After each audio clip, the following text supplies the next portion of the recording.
Assalamualaikum sahabat-sahabat yang dirahmati Allah Subhanahu wa Ta'ala. Gerakan jari Anda untuk like dan subscribe ke channel ini sangat membantu menyebarkan dakwah Islam dan menjadi amal jariah. Saya doakan semoga yang subscribe rezekinya lancar dan berkah, amin. Siapin kopi dan cemilannya untuk mendengarkan ceritanya. Kalau sudah, yuk lanjut. Langit Jakarta yang mendung pagi itu seolah menjadi saksi bisu dari aktivitas yang tak biasa di sebuah ruko sederhana di kawasan Jakarta Timur. Jam menunjukkan pukul 4.30 pagi ketika beberapa mobil tanpa tanda pengenal berhenti secara terpisah di sekitar bangunan bertuliskan PT Harapan Cemerlang Nusantara. Komisaris Besar Arya Pratama, pimpinan operasi khusus tim anti-teror Densus 88, mengamati gedung tersebut dari kejauhan. Matanya yang tajam menyipit. Wajahnya yang tegas menampakkan guratan pengalaman dan ketegangan. Ia menyentuh AirPitch di telinganya. Semua tim pada posisi. Ingat, ini operasi penyelamatan. Prioritaskan korban. Bisiknya tegas pada mikrofonnya. Letnan Dwasari Kusuma, analis intelijen terbaik tim, duduk di dalam mobil operasi, mengawasi layar monitor yang menampilkan denah bangunan. Jilbabnya yang rapi membingkai wajah serius dengan mata yang tajam dan cerdas. Pak, dari data terakhir ada setidaknya 12 calon korban di dalam. Mereka dijadwalkan berangkat pagi ini, ucapnya dengan suara tenang namun tegang. Arya mengangguk. Operasi Bayangan Timur dimulai dalam 15 menit. Semoga Allah melindungi kita semua. Di sisi lain kota, di sebuah rumah sakit, seorang perempuan muda terbaring lemah. Namanya Dewi Lestari, 23 tahun, salah satu korban yang berhasil kembali dengan kondisi mengenaskan. Tubuhnya kurus, matanya cekung, dan sebuah bekas jahitan besar tampak di sisi perutnya, bukti pengambilan ginjalnya secara paksa. Inspektur Fajar Rahman duduk di samping tempat tidur Dewi.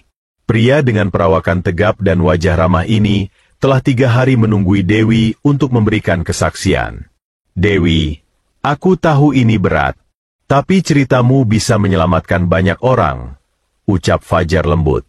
Dewi menatap kosong ke langit-langit. Mereka bilang saya akan bekerja di restoran di Singapura. Gaji besar. Tapi saya dibawa ke Kamboja. Disekap, lalu. Suaranya tercekat, air mata mengalir di pipinya. Tidak apa-apa, pelan-pelan saja. Fajar menenangkan, tangannya menepuk lembut tangan Dewi yang kurus. Saya sadar di ruangan putih. Sakit sekali di perut. Dokter itu berbicara bahasa Mandarin. Dia bilang ginjal saya sudah diambil. Kalau saya mau pulang, harus bekerja dulu untuk bayar utang. Fajar merasakan darahnya mendidih, namun wajahnya tetap tenang. Kamu ingat nama agensinya? PT Harapan Cemerlang Nusantara, jawab Dewi pelan. Bosku namanya Pak Reza. Reza Gunawan. Fajar segera mengirimkan pesan pada Arya melalui ponselnya. Operasi harus berhasil. Terlalu banyak nyawa yang dipertaruhkan. Kembali di lokasi operasi, Arya memberi sinyal. Tim bergerak dengan cepat dan presisi, mengepung bangunan dari segala arah.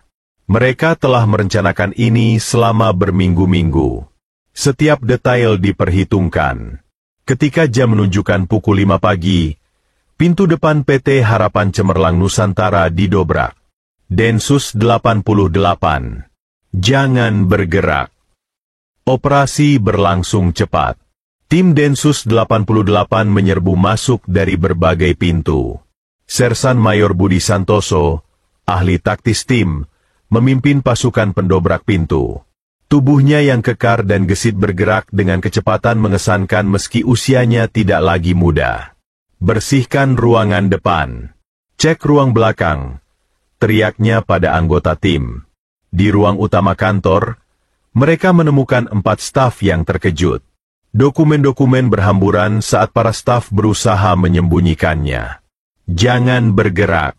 Tangan di atas. Teriak salah satu anggota tim. Sementara itu, Arya dengan cepat menuju ruangan belakang. Di sana, ia menemukan sosok yang selama ini menjadi target utama mereka, Reza Gunawan, Direktur PT Harapan Cemerlang Nusantara. Pria dengan penampilan rapi dan wajah tampan itu sedang berusaha memasukkan berkas-berkas ke dalam mesin penghancur kertas. "Hentikan atau kutembak," seru Arya, menodongkan senjatanya. Reza membeku. Matanya yang tajam menatap Arya dengan campuran keterkejutan dan kebencian. "Anda tidak punya bukti apa-apa," ucapnya dingin. Arya tersenyum tipis. "Kita lihat saja nanti." Di bagian lain gedung, Letnan Duasari menemukan ruangan tersembunyi di balik lemari arsip. Ruangan itu berisi 14 orang, 9 perempuan dan 5 laki-laki, dengan wajah ketakutan. Mereka adalah calon korban yang akan diberangkatkan pagi itu. "Tenang, kami dari kepolisian. Kalian aman sekarang," ucap Sari dengan lembut namun tegas. Salah satu perempuan, Ratna, 19 tahun, bergetar ketakutan. "Apakah kami melakukan kesalahan? Kami hanya ingin bekerja di luar negeri." Sari memegang bahu Ratna dengan lembut. "Kalian hampir menjadi korban perdagangan manusia. Ini bukan salah kalian. Kalian selamat sekarang." Air mata lega mengalir di wajah para calon korban. Salah satu dari mereka, Ahmad, 25 tahun, berlutut dan bersyukur. "Alhamdulillah. Alhamdulillah." Sementara itu, tim forensik digital Densus 88 dipimpin oleh Sersan Rizal Effendi, ahli komputer dengan kacamata tebal, langsung mengamankan komputer dan perangkat elektronik yang ada. "Pak, mereka tidak sempat menghapus data. Saya mendapatkan database lengkap," ujar Rizal dengan wajah serius namun ada kilatan kegembiraan di matanya. "Ada ribuan nama di sini. Data korban, pembayaran, bahkan rincian organ yang diambil," lanjut Rizal, wajahnya memucat membaca informasi di layar. "Mereka mencatat semuanya seperti inventaris barang." Arya mengepalkan tangannya kuat-kuat, berusaha mengendalikan amarah. "Salin semua. Kita butuh bukti ini utuh." Para tersangka dikumpulkan di ruang depan kantor, termasuk Reza yang kini duduk dengan tangan terborgol.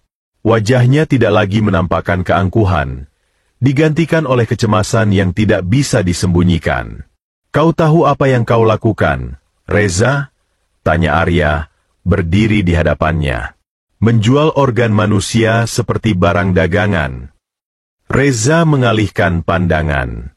"Saya hanya perantara. Saya tidak tahu apa-apa tentang operasi organ." Budi, yang sedang menggeledah meja Reza, menemukan sebuah ponsel tersembunyi di laci rahasia. "Pak, lihat ini," ucapnya sambil menyerahkan ponsel ke Arya. Arya memeriksa ponsel tersebut. Ada puluhan pesan berisi kode-kode aneh dan koordinasi pengiriman paket. Yang lebih mengejutkan, ada puluhan foto korban dengan catatan kondisi organ mereka. "Masih mau bilang tidak tahu apa-apa?" Arya menunjukkan ponsel itu ke wajah Reza. Wajah Reza berubah pucat pasi. Inspektur Fajar tiba di lokasi setelah meninggalkan rumah sakit. Ia langsung menghampiri Arya. "Bagaimana hasilnya?" "Berhasil. Kita dapatkan semua bukti dan menyelamatkan 14 calon korban," jawab Arya, menunjuk ke arah para korban yang kini diselimuti dan diberikan minuman hangat oleh tim medis. Fajar tersenyum lega. "Dewi akan senang mendengar ini. Dia sangat ketakutan memberi kesaksian, tapi keberaniannya terbayar." Tiba-tiba, Rizal memanggil dari ruang komputer. "Pak, saya menemukan sesuatu." Arya dan Fajar bergegas menghampiri. Di layar komputer terpampang foto seorang pria Tionghoa paruh baya dengan wajah dingin dan tatapan tajam. Di sampingnya tercantum nama, Leonard Zhang. "Siapa dia?" tanya Arya. "Dari data yang saya temukan, sepertinya dia adalah atasan Reza. Dijuluki The Collector. Beroperasi dari Bangkok. Dia yang mengendalikan seluruh jaringan ini, jelas Rizal. Fajar menatap foto itu dengan seksama. Saya pernah mendengar nama itu. Interpol menyebutnya dalam laporan perdagangan manusia tahun lalu, tapi tidak ada yang berhasil melacaknya. Arya terdiam sejenak, menatap foto Leonard Zhang. Operasi kita baru dimulai. Reza hanya kaki tangan kecil. Ruang interogasi markas besar Densus 88 terasa dingin dan mencekam. Reza Gunawan duduk dengan tangan terborgol, menghadap Arya dan Fajar. Sudah 5 jam mereka menginterogasi Reza, namun pria itu masih bungkam tentang detail operasi mereka. Kau tahu apa hukuman untuk perdagangan manusia dan organ? Tanya Arya dengan nada tenang namun mengintimidasi. Seumur hidup, Reza. Seumur hidupmu akan habis di balik jeruji. Reza menelan ludah. Keringat dingin mengalir di dahinya. Atau kau bisa bekerja sama. Katakan siapa Leonard Zhang dan di mana dia. Mungkin hakim akan mempertimbangkan keringanan hukuman. Lanjut Arya. Fajar meletakkan sebuah foto di meja, foto Dewi Lestari di rumah sakit. Lihat dia. Namanya Dewi. Dia salah satu dari ratusan korbanmu. Beruntung dia masih hidup. Banyak yang tidak seberuntung dia. Untuk pertama kalinya, wajah Reza menampakkan penyesalan. Matanya menatap foto Dewi, lalu tertunduk. Mereka akan membunuhku jika aku bicara, bisiknya. Dan kami akan melindungimu jika kau membantu kami, balas Fajar. Setelah keheningan panjang, Reza akhirnya berbicara. Leonard Zhang bukan nama aslinya. Kami memanggilnya The Collector, karena hobinya mengoleksi benda antik berharga. Dia menjalankan bisnis ini selama hampir 15 tahun. Di mana dia sekarang? Tanya Arya. Dia punya markas di Bangkok, tapi sering berpindah. Dia juga punya operasi di Kamboja, tepian Sungai Mekong. Sebuah kompleks yang tampak seperti klinik kesehatan biasa, tapi di dalamnya. Reza berhenti sejenak. Di dalamnya adalah rumah jagal manusia. Fajar mencatat semua informasi. Bagaimana sistem kerja kalian? Kami merekrut orang-orang yang ingin bekerja di luar negeri. Menjanjikan gaji besar, kehidupan layak. Tapi setelah sampai di sana, paspor mereka disita. Mereka diberi pilihan, bekerja di kasino ilegal, dijual ke pabrik narkoba, atau Reza menelan ludah, diambil organnya. Dan kau tetap melakukannya? Demi uang? Tanya Arya, matanya menyipit menahan amarah. Awalnya aku tidak tahu. Aku hanya diminta merekrut orang. Tapi kemudian, Reza tertunduk. Semakin dalam aku terlibat, semakin sulit keluar. Mereka mengancam keluargaku. Di ruang sebelah, Sari mengamati interogasi melalui kaca satu arah. Ia menggigit bibir, teringat korban-korban yang ditemukannya pagi itu. Bagaimana mungkin seseorang bisa melakukan hal sekeji ini pada sesamanya? Ponselnya berdering. Sebuah pesan dari Rizal. Ditemukan lokasi pasti Leonard Zhang. Kompleks medis Golden Lotus di pinggiran Bangkok. Harus bergerak cepat. Menurut data, besok ada pengiriman baru dari Myanmar. Sari segera masuk ruang interogasi dan menyerahkan ponselnya pada Arya. Wajah Arya mengeras membaca pesan tersebut. Reza, berapa banyak orang Indonesia yang masih ditawan di sana? Tanya Arya tajam. Terakhir saya kirim 30 orang bulan lalu. Entah berapa yang masih hidup, jawab Reza pelan. Arya berdiri, menatap tajam Reza. Kau akan membantu kami menyusun rencana penyelamatan. Setiap detail, setiap sudut bangunan, setiap prosedur keamanan. Kalau ada satu informasi yang salah, ia mendekatkan wajahnya. Kau akan menghadapinya sendiri. Reza mengangguk lemah. Akan saya beritahu semuanya. Di luar ruangan, Arya berbisik pada Fajar dan Sari. Hubungi Interpol dan Kepolisian Thailand. Kita butuh koordinasi internasional untuk operasi ini. Siap, Pak, jawab Sari. Dan siapkan tim khusus. Kita berangkat ke Bangkok besok pagi. Bangkok, Thailand. 2 hari kemudian. Hotel sederhana di pinggiran kota menjadi markas sementara tim Densus 88. Kamar 305 telah disulap menjadi ruang operasi darurat. Peta, foto, dan dokumen tertempel di dinding. Laptop dan peralatan komunikasi berjajar di meja. Arya, Fajar, Sari, Budi, dan Rizal duduk mengelilingi meja bersama dengan 2 orang perwira kepolisian Thailand, Letnan Kolonel Somchai Ratana dan Kapten Maleswani dari Biro Anti-Trafficking Thailand. Berdasarkan informasi dari Interpol dan pengakuan Reza, The Collector, atau Leonard Zhang memiliki jaringan yang sangat luas. Jelas Arya sambil menunjuk peta jaringan yang dibuat oleh Rizal. Thailand, Kamboja, Myanmar, hingga Laos. Dia menggunakan kompleks medis sebagai kedok. Somchai, pria parubaya dengan wajah tegas dan mata tajam, mengangguk. Kami telah lama mencurigai Golden Lotus Clinic, tapi mereka memiliki perlindungan dari orang dalam, sehingga sulit mendapatkan bukti. Bagaimana dengan penjagaannya? Tanya Budi, menatap foto kompleks dari udara. Male, wanita Thai muda dengan rambut pendek dan tatapan cerdas, membuka laptopnya. Dari pengintaian kami, ada setidaknya 15 penjaga bersenjata. Mereka menyamar sebagai staf keamanan klinik.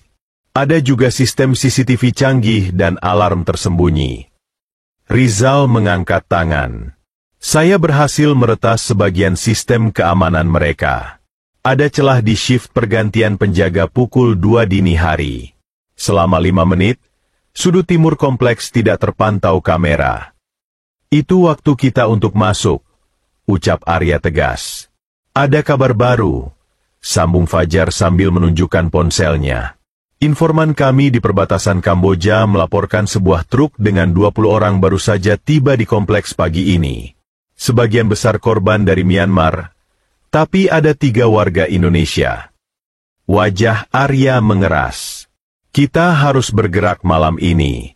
Tidak ada waktu untuk menunggu. Terlalu beresiko, sanggah Somchai. Kami belum mendapatkan surat perintah resmi dari pengadilan Thailand. Dengan segala hormat, Kolonel, Arya menatap Somchai tajam. Sementara kita menunggu birokrasi, nyawa mereka terancam. Hari ini mereka disekap, besok mungkin organ mereka sudah diambil. Keheningan mencekam memenuhi ruangan. Male akhirnya berbicara. Aku setuju dengan Komisaris Arya. Kita tidak punya waktu. Aku akan bertanggung jawab atas operasi ini dari pihak Thailand.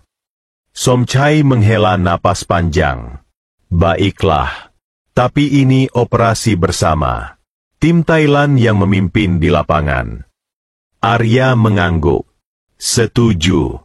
Mari kita susun rencana. Sementara itu, di kompleks medis Golden Lotus yang terletak di area terpencil di pinggiran Bangkok, Leonard Zhang sedang menikmati teh mahalnya. Pria berusia 50-an dengan wajah dingin dan tatapan tajam ini duduk di kantornya yang mewah. Dinding ruangannya dipenuhi lukisan antik dan benda-benda seni berharga. Di hadapannya berdiri seorang dokter berjas putih, Dr. Chen Wei. Pengiriman baru sudah kami periksa, Tuan. 10 di antaranya cocok untuk pengambilan ginjal. 5 untuk kornea. Sisanya bisa dikirim ke kasino. Leonard menyeruput tehnya dengan tenang. Bagus. Buyer dari Timur Tengah akan tiba besok. Pastikan semuanya siap. Ada satu masalah, Tuan, lanjut Dr. Chen dengan hati-hati. Kantor kita di Jakarta digerebek 2 hari lalu.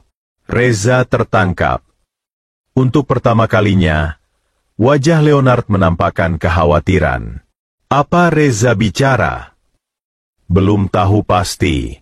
Tapi ada gerakan mencurigakan di sekitar kompleks. Mungkin kita perlu memindahkan operasi untuk sementara. Leonard terdiam sejenak, kemudian tersenyum dingin. Tidak perlu. Percepat saja prosedurnya. Lakukan semua pengambilan organ malam ini. Besok pagi kita kosongkan tempat ini. Baik, Tuan. Setelah Dr. Chen pergi, Leonard membuka laci mejanya dan mengeluarkan sebuah pistol. Dia menatap senjata itu sejenak, kemudian memasukkannya ke dalam jasnya. Tidak akan ada yang menghentikan bisnisnya. Tidak setelah ia membangunnya selama belasan tahun. Kembali di hotel, tim gabungan Indonesia-Thailand melakukan persiapan terakhir. Budi memeriksa senjata dan peralatan taktis. Sari mempelajari denah kompleks untuk kesekian kalinya. Rizal mengatur komunikasi dan peretasan sistem keamanan. Arya menatap foto-foto korban yang berhasil diselamatkan di Jakarta. Wajah-wajah ketakutan yang kini menyimpan harapan. Dia bersumpah dalam hati akan menyelamatkan korban lainnya, apapun yang terjadi. Komisaris, panggil Fajar, menghampiri Arya. Aku baru mendapat kabar dari Jakarta. Keluarga Reza mendapat ancaman. Mereka dikawal ketat sekarang, tapi ini bukti jaringan Zhang sangat luas. Arya mengepalkan tangannya. Ini bukan lagi soal penangkapan, Fajar. Ini perang. Perang melawan predator yang memangsa bangsanya sendiri. Malam semakin larut. Tim bersiap untuk operasi yang akan dilaksanakan dini hari nanti. Di sudut ruangan, Sari melakukan sholat, memohon perlindungan dan petunjuk dari Allah. Rizal dan Budi melakukan pengecekan terakhir peralatan. Kau yakin bisa masuk ke sistem mereka? Tanya Budi pada Rizal. Rizal tersenyum tipis di balik kacamatanya. 5 menit saja cukup. Aku akan membuat mereka buta selama 15 menit. Budi menepuk bahu Rizal. Anak muda zaman sekarang memang hebat-hebat.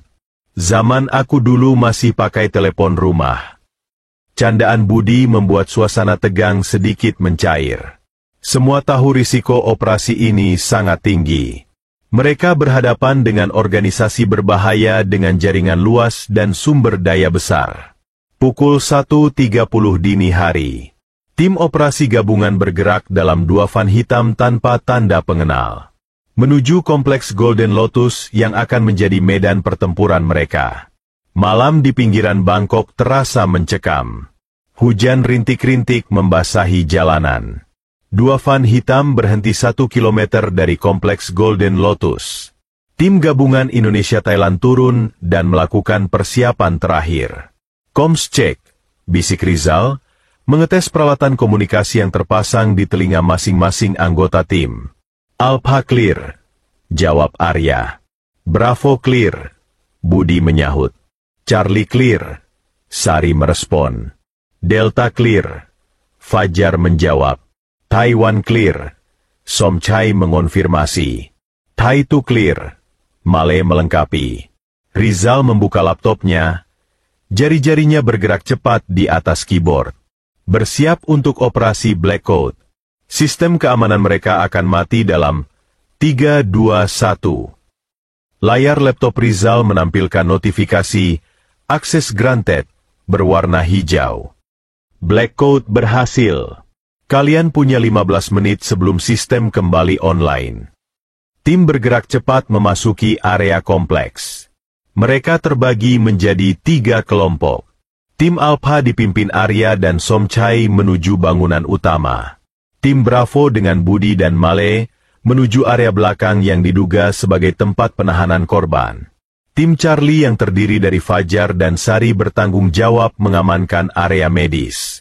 Rizal tetap di van, mengawasi pergerakan tim melalui tablet dan mengendalikan sistem keamanan kompleks. Alpha, ada 2 penjaga di pintu depan. Bravo, jalur kalian bersih. Charlie, hati-hati. Ada pergerakan di koridor utama gedung medis. Tim Alpha dengan cepat melumpuhkan penjaga depan tanpa suara. Arya dan Somchai kemudian memimpin tim menyusuri koridor utama kompleks. Somchai mengeluarkan detektor panas, menunjukkan ada beberapa orang di ruangan di ujung koridor. Itu pasti ruangan Leonard, bisik Somchai. Arya mengangguk, memberi isyarat pada timnya untuk bersiap. Sementara itu, tim Bravo menemukan sebuah bangunan dengan pintu besi di belakang kompleks. Budi menggunakan alat khusus untuk membuka kunci elektronik. Rizal, butuh bantuan dengan pintu ini, bisik Budi. Sudah kuakses. Kode PIN-nya 8421. Jawab Rizal melalui AirPage. Pintu terbuka, menampakkan pemandangan mengerikan. Sekitar 20 orang, pria dan wanita berbagai usia, terkurung dalam sel-sel kecil. Wajah mereka pucat dan ketakutan. Polisi Thailand dan Indonesia. Kalian aman sekarang, ucap Malay dalam bahasa Thai, kemudian dalam bahasa Inggris sederhana. Para korban mulai menangis lega. Beberapa berlutut bersyukur. Budi dengan cepat membuka sel-sel tersebut, sementara anggota tim lainnya membantu para korban keluar. Di mana yang lain? Tanya Budi pada salah satu korban.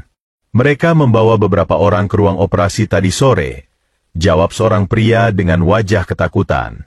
Mereka bilang akan mengambil organ kami malam ini. Budi segera menghubungi tim Charlie. Fajar, Sari, kemungkinan ada prosedur pengambilan organ yang sedang berlangsung di ruang operasi. Bergeraklah cepat.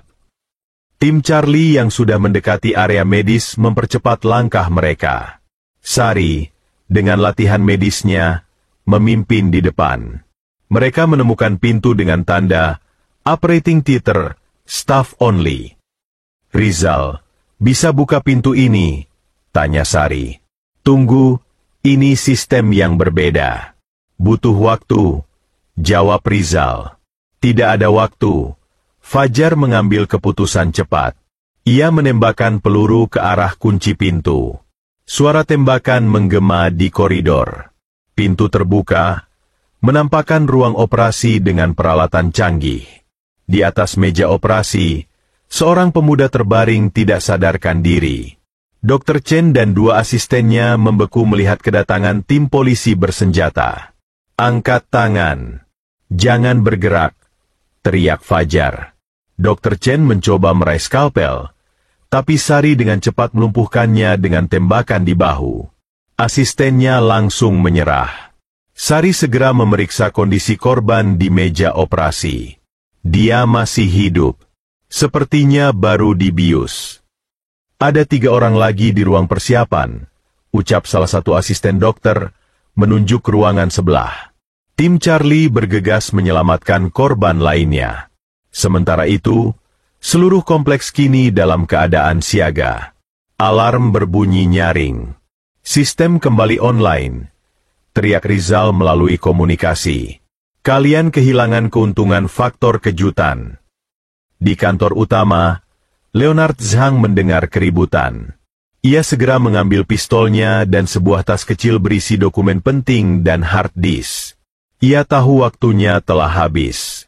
Leonard bergegas menuju pintu rahasia di belakang ruangannya yang menghubungkan ke area parkir belakang. Namun pintu kantornya didobrak sebelum ia sempat melarikan diri. Arya dan Somchai masuk dengan senjata teracung. Leonard Zhang, angkat tangan. Leonard tersenyum dingin. Kalian terlambat. Bisnis tidak akan berhenti hanya karena aku tertangkap. Mungkin tidak. Tapi setidaknya kau akan membayar kejahatanmu, balas Arya. Leonard tiba-tiba mengangkat pistolnya, mengarahkannya ke Arya. Somchai dengan cepat menembak. Peluru mengenai bahu Leonard. Pistol terlepas dari tangannya. Arg! Leonard jatuh berlutut, memegangi bahunya yang berdarah. Wajahnya meringis kesakitan, tapi matanya masih memancarkan kebencian. Arya mendekati Leonard, memborgol tangannya. Leonard Zhang, atas nama hukum Indonesia dan Thailand, kau ditangkap atas tuduhan perdagangan manusia, perdagangan organ ilegal, dan kejahatan terhadap kemanusiaan. Fajar pagi menyingsing di Bangkok. Operasi penyelamatan berhasil dengan 23 korban diselamatkan, termasuk 3 warga Indonesia yang nyaris kehilangan organnya. Kompleks Golden Lotus kini dipenuhi polisi Thailand dan tim forensik yang mengumpulkan bukti-bukti. Di sebuah ruangan di kantor polisi Bangkok, Arya, Somchai, dan Male menginterogasi Leonard Zhang. Pria itu duduk dengan wajah angkuh meski bahunya dibalut perban. Ia masih menolak bicara. "Kami menemukan catatanmu, Leonard," ucap Arya, meletakkan beberapa dokumen di meja. "Catatan rinci tentang korbanmu. Nama, usia, organ yang diambil, harga jualnya. Kau memperdagangkan manusia seperti barang." Leonard tetap diam. "Kami juga menemukan daftar klienmu," tambah Somchai. "Orang-orang kaya dari Timur Tengah, Eropa, bahkan Amerika. Mereka yang membeli organ-organ ini." Sekilas, wajah Leonard menampakkan kekhawatiran. Male menunjukkan sebuah hard disk, rekening offshore MU, transaksi jutaan dolar dari klien-klien VIP MU. "Mereka akan segera bergabung denganmu di penjara." Untuk pertama kalinya, Leonard berbicara. "Kalian tidak tahu apa-apa. Aku hanya penyedia. Permintaan datang dari mereka, orang-orang kaya yang bersedia membayar berapapun untuk tetap hidup." "Dan itu membenarkan perbuatanmu?" tanya Arya tajam. Leonard tersenyum sinis. "Ini bisnis. Aku memberikan apa yang pasar inginkan. Orang miskin mati setiap hari tanpa ada yang peduli. Setidaknya, organ mereka berguna untuk orang-orang penting." Arya menahan amarahnya. "Mereka manusia, Leonard, bukan barang." "Semua punya harga, komisaris," balas Leonard dingin, "termasuk nyawa." Somchai, yang mulai kehilangan kesabaran, menggebrak meja. "Cukup filosofimu. Katakan siapa yang melindungimu selama ini. Siapa orang dalam yang membocorkan informasi kepolisian padamu?" Leonard terdiam sejenak, kemudian tersenyum tipis. "Bagaimana kalau kukatakan dia ada di antara kalian?" Ruangan itu mendadak sunyi. Arya dan Somchai saling bertukar pandang. "Jangan main-main, Zhang," ancam Arya. "Tanya saja pada Jenderal Prasetyo di Jakarta," ucap Leonard santai. "Atau pada Kolonel Wiranto." Nama-nama itu membuat Arya tertegun. Jenderal Prasetyo adalah salah satu petinggi kepolisian Indonesia. Kolonel Wiranto adalah atasannya sendiri di Densus 88. "Kau berbohong," ucap Arya, meski keraguan mulai muncul di benaknya. Leonard tertawa kecil. "Cek saja rekening mereka. Atau telepon mereka sekarang dan lihat reaksinya saat tahu aku tertangkap." Arya keluar dari ruang interogasi dengan pikiran kacau. Di luar, Fajar, Sari, Budi, dan Rizal menunggu. "Apa katanya?" tanya Fajar. Arya menarik napas dalam. Dia mengklaim ada orang dalam yang melindunginya. Menyebut nama Jenderal Prasetyo dan Kolonel Wiranto. "Itu tidak mungkin," ucap Budi, terkejut. "Kolonel Wiranto yang memberi kita izin untuk operasi ini. Atau mungkin dia sengaja memberi izin karena tahu kita tak akan menemukan apa-apa," sanggah Rizal. "Mungkin informasi bocor sehingga mereka sempat membersihkan bukti terpenting." Sari menggeleng. "Jangan terburu-buru. Ini bisa jadi taktik Leonard untuk memecah belah kita." Arya tampak berpikir keras. "Rizal, bisa kau periksa rekening mereka?" Secara diam-diam. Rizal ragu sejenak. "Itu ilegal, Pak. Tanpa surat perintah." "Aku tahu," potong Arya. "Tapi jika benar ada pengkhianat di antara kita, kita tidak bisa mempercayai jalur resmi." Setelah keheningan panjang, Rizal mengangguk. "Akan saya coba. Tapi butuh waktu dan sangat berisiko." Sementara itu, Male menghampiri mereka dengan wajah serius. Kita punya masalah. Tim forensik menemukan data bahwa operasi Leonard jauh lebih besar dari yang kita duga. Ada setidaknya 3 fasilitas serupa di Kamboja dan Myanmar. Dan yang lebih mengkhawatirkan, lanjut Male, ada bukti bahwa beberapa anggota kepolisian dan pejabat pemerintah terlibat. Tidak hanya di Thailand dan Indonesia, tapi juga di Malaysia dan Singapura. Arya mengusap wajahnya. Frustrasi. Ini konspirasi internasional. Kita tidak bisa mempercayai siapapun sekarang, ucap Fajar. Rizal, yang sedang memeriksa laptop Leonard yang disita, tiba-tiba berseru. Pak, saya menemukan sesuatu. Mereka berkumpul di sekitar Rizal. Layar laptop menampilkan sebuah map jaringan dengan kode-kode nama yang rumit. Ini daftar kontak dan klien Leonard.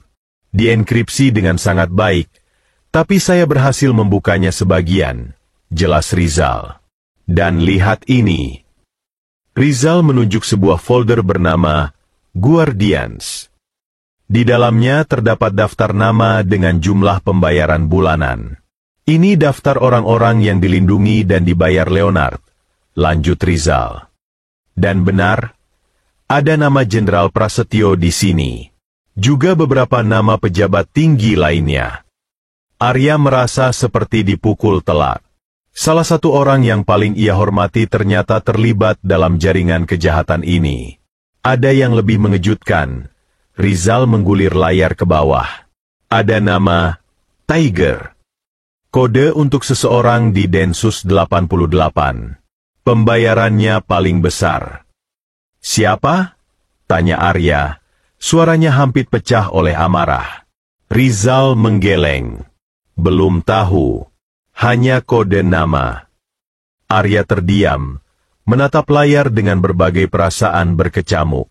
Pengkhianatan, amarah, dan tekad untuk membongkar semua ini hingga ke akarnya.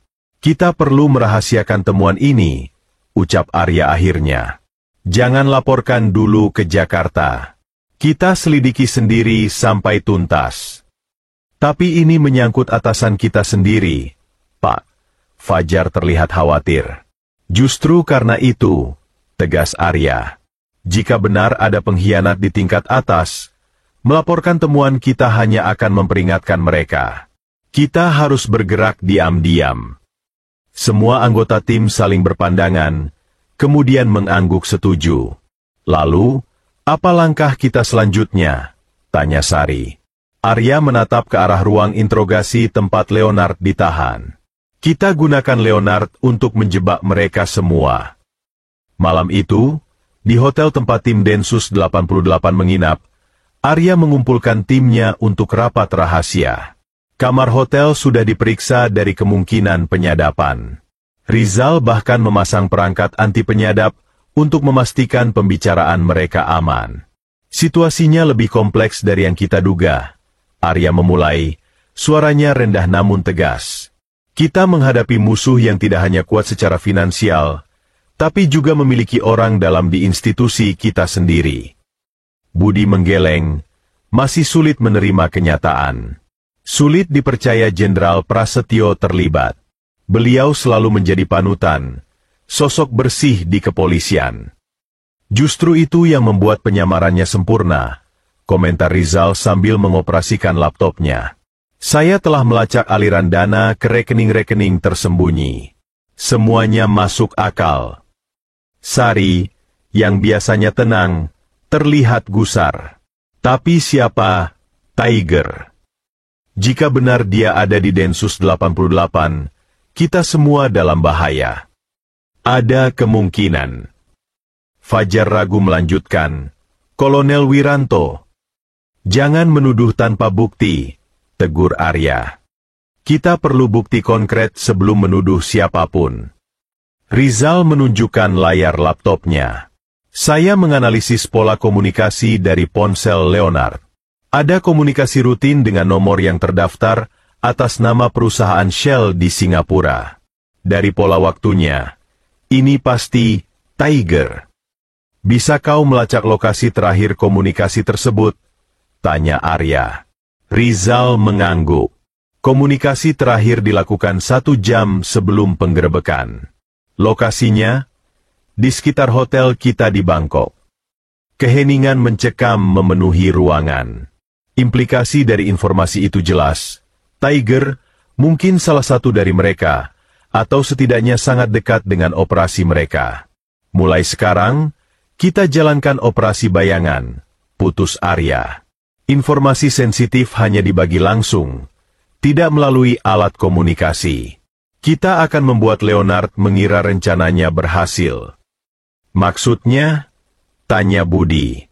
Kita akan mengabarkan pada atasan di Jakarta bahwa Leonard meninggal saat mencoba melarikan diri, jelas Arya. Ini akan membuat Tiger dan jaringannya merasa aman, sementara kita diam-diam mengorek informasi dari Leonard. Fajar terlihat khawatir. Itu sangat berisiko, Pak. Jika ketahuan, karir kita tamat. Bahkan mungkin kita akan dituduh sebagai pengkhianat. Ada risiko yang lebih besar jika kita tidak bertindak, balas Arya tegas. Nyawa ratusan korban lainnya. Mereka semua terdiam, mempertimbangkan konsekuensi dari keputusan ini. Aku setuju dengan Arya, ucap Sari akhirnya. Kita sudah terlalu jauh untuk mundur. Demi korban yang telah kita selamatkan dan yang masih menunggu pertolongan.